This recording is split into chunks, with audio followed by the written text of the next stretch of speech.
It really was most unfortunate. Gigi had a temperature of nearly 100 and a pain in her side, and Mrs. Workington Bancroft knew that it was appendicitis. But there was no one whom she could send for he doctor. James had gone with a jaunting car to meet her husband, who had at last managed to get away for a week's shooting. Adolphe she had sent to the Evershams only half an hour before, with a note for Lady Evier. The cook could not manage to walk, even if dinner could be served without her. Kate, as usual, was not to be trusted. There remained Miss Craig. "Of course you must see that Peggy is really ill," said she, as the governess came into the room, in answer to her summons. "The difficulty is that there is absolutely no one whom I can send for the doctor." Mrs. Workington Bancroft paused. She was always willing that those beneath her should have the privilege of offering the services which it was her right to command. "So perhaps, Miss Craig," she went on, "you would not mind walking over to T.C. Beebit's farm. I hear there is a Liverpool doctor staying there.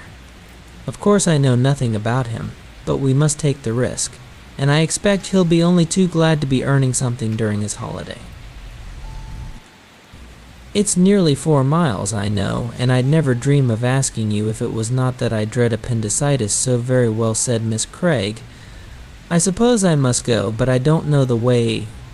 "Oh, you can't miss it," said Mrs. Workington Bancroft, in her anxiety temporarily forgiving the obvious unwillingness of her governess' consent. "You follow the road across the moor for 2 miles, until you come to Redmond's Cross. You turn to the left there, and follow a rough path that leads through a larch plantation. And Tebbit's farm lies just below you in the valley, and take Pontiff with you," she added, as the girl left the room. "There's absolutely nothing to be afraid of, but I expect you'll feel happier with the dog well, miss," said the cook, when Miss Craig went into the kitchen to get her boots, which had been drying by the fire. "Of course she knows best. But I don't think it's right after all that's happened for the mistress to send you across the moors on a night like this. It's not as if the doctor could do anything for Miss Margaret if you do bring him. Every child is like that once in a while. He'll only say put her to bed, and she's there already. I don't see what there is to be afraid of," cook said Miss Craig as she laced her boots. "Unless you believe in ghosts, I'm not so sure about that. Anyhow, I don't like sleeping in a bed where the sheets are too short for you to pull them over your head. But don't you be frightened, miss. It's my belief that their bark is worse than their bite." But though Miss Craig amused herself for some minutes by trying to imagine the bark of a ghost, a thing altogether different from the classical ghosty bark, she did not feel entirely at her ease. She was naturally nervous, and living as she did in the hinterland of the servants' hall, she had heard vague details of true stories that were only myths in the drawing room. The very name of Redmond's Cross sent a shiver through her. It must have been the place where that horrid murder was committed. She had forgotten the tale, though she remembered the name. Her first disaster came soon enough. Pontiff, who was naturally slow-witted, took more than 5 minutes to find out that it was only the governess he was escorting. But once the discovery had been made, he promptly turned tail, paying not the slightest heed to Miss Craig's feeble whistle. And then, to add to her discomfort, the rain came, not in heavy drops, but driving in sheets of thin spray that blotted out what few landmarks there were upon the moor. They were very kind at Tebbit's farm. The doctor had gone back to Liverpool the day before, but Mrs. Tebbit gave her hot milk and turf cakes, and offered her reluctant son to show Miss Craig a shorter path onto the moor that avoided the larch wood. He was a monosyllabic youth, but his presence was cheering, and she felt the night doubly black when he left her at the last gate. She trudged on wearily.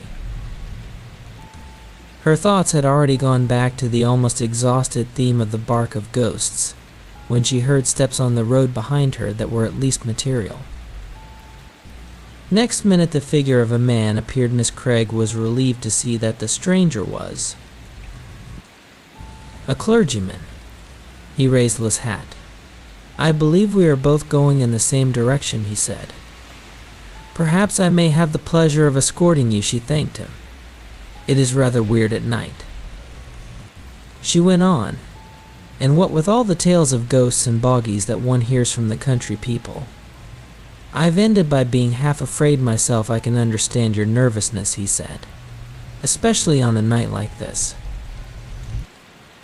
I used at one time to feel the same, for my work often meant lonely walks across the moor to farms which were only reached by rough tracks difficult enough to find even in the daytime, and you never saw anything to frighten you, nothing immaterial.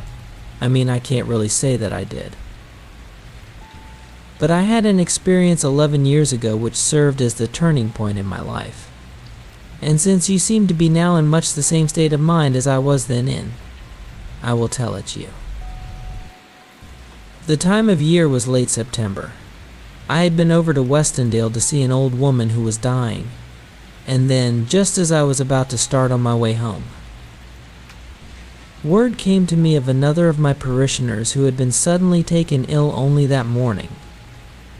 It was after 7 when at last I started. A farmer saw me on my way, turning back when I reached the moor road. The sunset the previous evening had been one of the most lovely I ever remember seeing.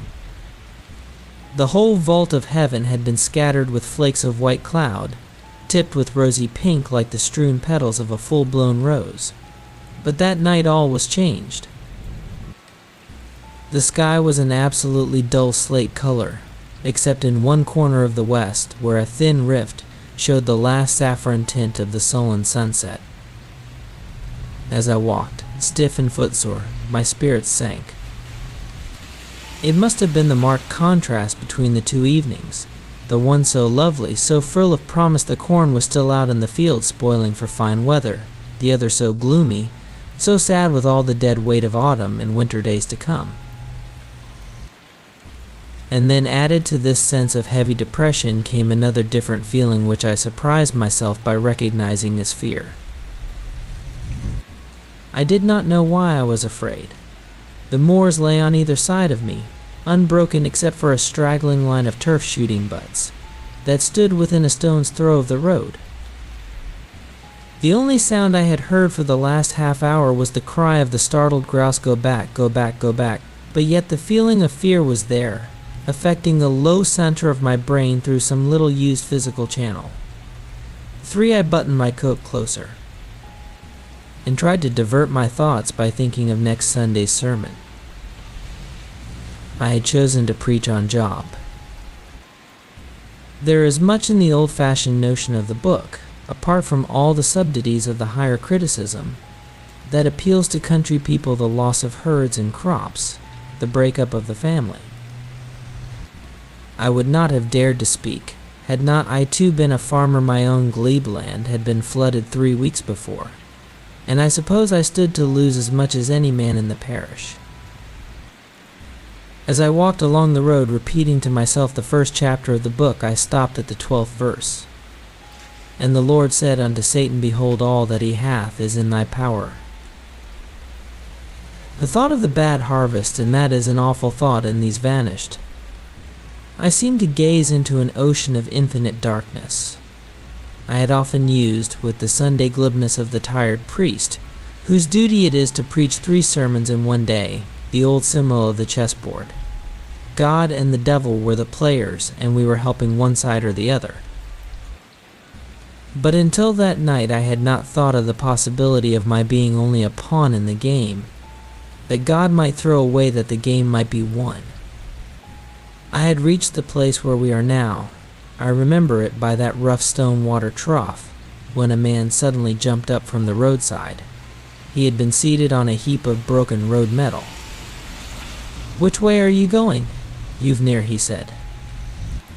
I knew from the way he spoke that the man was a stranger. There are many at this time of the year who come up from the south, tramping northwards with the ripening corn. I told him my destination, "We'll go along together," he replied. It was too dark to see much of the man's face, but what little I made out was coarse and brutal. Then he began the half-menacing whine I knew so well. He had tramped miles that day. He had had no food since breakfast, and that was only a crust. "Give us a copper," he said. "It's only for a night's lodging." He was whittling away with a big clasp knife at an ash stake he had taken from some hedge the clergyman broke off. "Are those the lights of your house?" he said. "We are nearer than I expected, but I shall have time to finish my story." "I think I will, for you can run home in a couple of minutes, and I don't want you to be frightened when you are out on the moors again." 4:41 As the man talked, he seemed to have stepped out of the very background of my thoughts. His sordid tale, with the sad lies that hid a far sadder truth. He asked me the time. It was 5 minutes to 9. As I replaced my watch, I glanced at his face. His teeth were clenched, and there was something in the gleam of his eyes that told me at once his purpose. Have you ever known how long a second is? For a third of a second I stood there facing him, filled with an overwhelming pity for myself and him, and then without a word of warning he was upon Memsi. I felt nothing. A flash of lightning ran down my spine. I heard the dull crash of the ash stake, and then a very ginned patter like the sound of a far distant stream. For a minute I lay in perfect happiness, watching the lights of the house as they increased in number until the whole heaven shone with twinkling lamps. I could not have had a more painless death. Miss Craig looked up. The man was gone. She was alone on the moor. She ran to the house, her teeth chattering, ran to the solid shadow that crossed and recrossed the kitchen blind. As she entered the hall, the clock on the stairs struck the hour. It was 9 o'clock.